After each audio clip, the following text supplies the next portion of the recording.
Hello everyone, it's Wulf back here again for Songwriting Talk number 2. So this time I'm going to talk about that moment that every songwriter has at some point, when you've come up with a great guitar line or a cool part for whatever instrument it is that you play, but you have no idea what the vocals are going to be yet.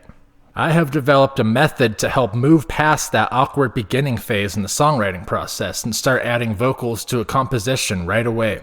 I also have a method to do the same thing in reverse, to add an instrument part to a plain vocal line, but I'll be covering that in a future installment of Songwriting Talk, so stay tuned for that. So if you saw my last video, you'll know that I keep a vast library of lyric and guitar ideas recorded on my phone.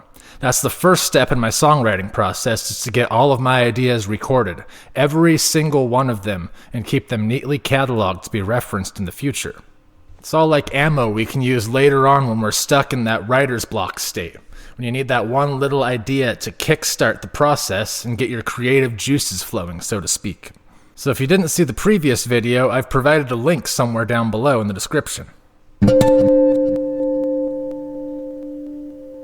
Anyway, when adding vocal parts to my plain instrument part, this backlog of lyric ideas would obviously be the first place that I would start. But for the sake of this discussion, let's say we aren't going to use that this time. We're going to do it all from scratch this time. So the first thing I would do is pull out my voice recorder app and make a little recording. I'll hit record and then start playing my guitar part, same part over and over. And while I'm playing, I will sing or hum a very loose, improvised vocal part. I call this my mumble track. So you don't have to sing anything intelligent here at all if you don't want to. The words don't have to make sense, you don't have to use real words, you don't even have to use words at all if you don't want to. If you're off pitch a little bit, then no problem. We're just trying to establish a bass melody here. So at first you can just follow along with whatever note it is that you're playing on your instrument. Or you can try to sing a higher note that harmonizes, or a lower note. Just start easy and then add more flair to it as you go. I like to center my vocal melodies on other notes besides the root notes of the chords that I'm playing, to give the composition more depth. You can repeat this over and over until you've got a few solid takes that you can work with. Freestyle, ad-lib, improv, whatever you want to call it, that's the name of the game here. We want pure stream of consciousness. Don't slow down to question it or develop it too much at this stage. And remember that if it sucks a little bit, that's okay. No one is going to hear this but you. So get a little bit weird with it. Take a few risks. It's all very low stakes here, and if you don't come up with anything good, move on to a different song and repeat the process again later. So I got my voice recorder on my phone right here, a little voice recorder app. Just gonna hit record on that and do a little thing.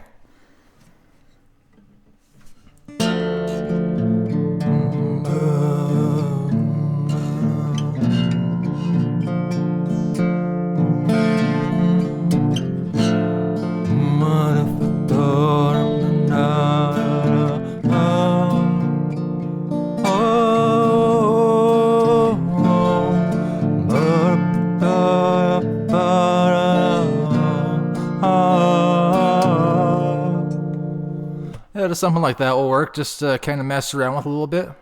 So, now that we have a good mumble track recorded, it would be a great time to break out that backlog of lyric ideas again. I like to play my mumble track on repeat while reading through my old lyrics, reading them along with the melody, trying to find that one little snippet that really fits right. But for the sake of this talk, we're doing this all from scratch. So, if I do the mumble track the way I usually do, there will be some sort of basic, very basic lyrical form. A simple phrase that gets repeated to a melody, for instance, or at least some noises that sort of sound like words. Maybe I don't want to use those exact words in my final song, so I think up some words that sound similar, but more in the mood or theme of the song that you have in mind. And remember to keep it very stream of consciousness. Rely on free association more than trying to perfect anything at this stage. Okay, so anyway, let's listen back to that mumble track really quick and see if we can hear any words in here. See if we can hear anything that sounds like words or anything that just kind of jumps out at us and gives us any good ideas.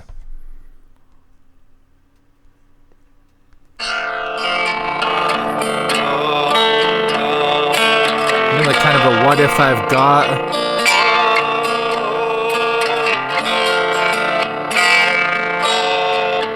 And kind of like a but I forgot or something really similar. And so that's something we can start with. We can say what if I've got for the first little part there, and but I forgot for the next part, right? And maybe even some of those kind of things that I'm doing there can be just kept how they are. Maybe some of those vocalizations can just be kept just like that and not have any words there. So once I have a few keywords in place, then I attempt to apply a little logic and fill in the gaps with something that makes sense, tells a story, makes the point more complete, just anything that works to turn a few words into a line of a song. And this is just a first draft version anyway. There's absolutely zero pressure at this stage. If it's bad, just roll with it. I think it's better to finish a draft version of a song and fix it up later than to get caught up in trying to make it perfect early on and maybe end up never even finishing the song at all. So anyway, here's what I've come up with from all that. What if I got a card in my mind?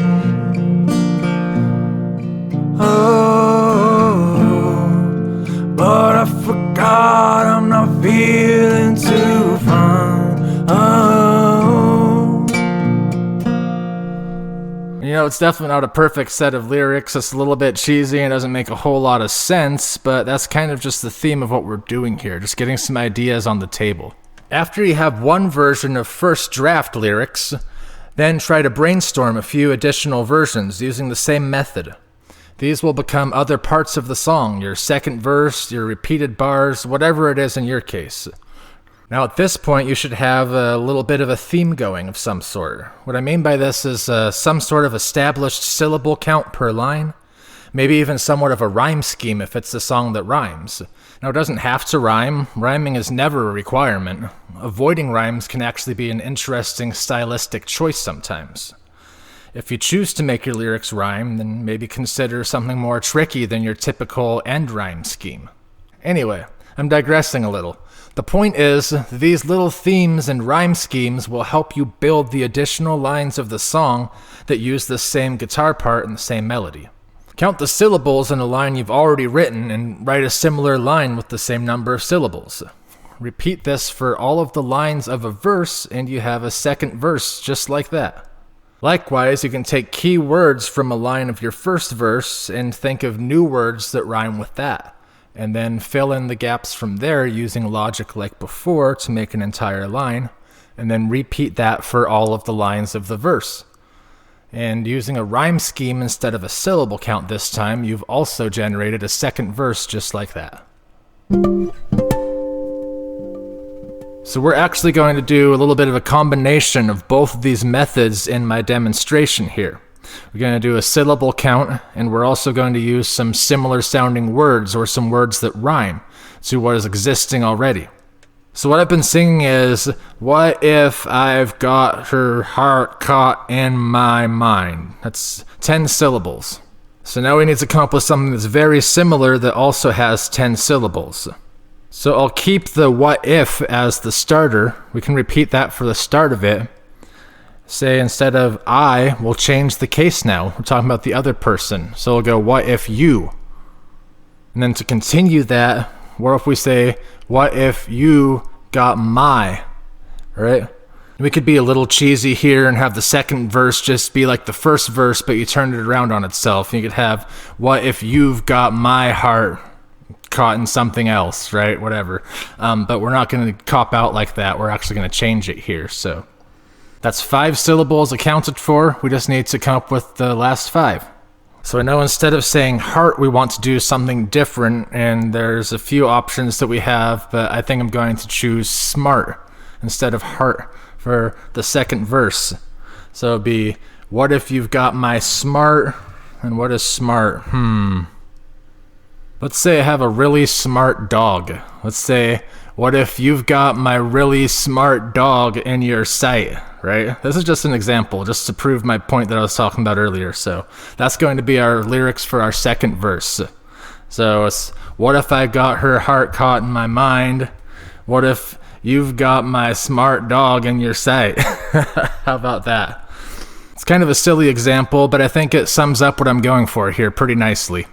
Another trick I like to do, I will almost always come up with more than one vocal part to sing over a given guitar part. I'm talking completely different rhythm, completely different melody, something to substitute for the usual vocal part you hear associated with that instrumentation. This allows for more variation in the composition and keeps things interesting. That's just going for style points, of course, not super important when you're first starting out. One good part can be enough.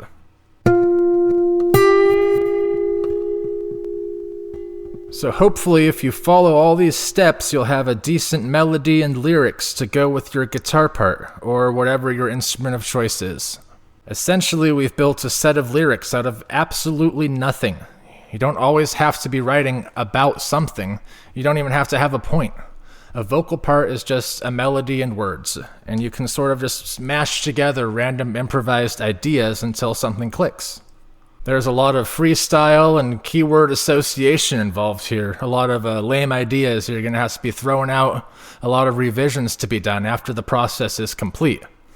It's more about establishing the framework of the vocal part at this stage than it is making a big statement with your words that you can put your artist's stamp of approval on.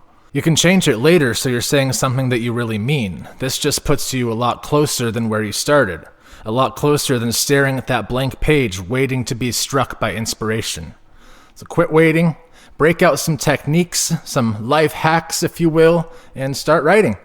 Okay, that's all I have to say for now. Next time we're going to do the opposite. We're going to put an instrument part to a vocal idea. So stay tuned. And as per usual, I would appreciate some likes and some subscribes, some comments and stuff like that. Any little thing you can do to help me trick the YouTube algorithm will get me a little bit closer to where I want to be in life. So, greatly appreciate all of my watchers out there, and I hope you all have fun.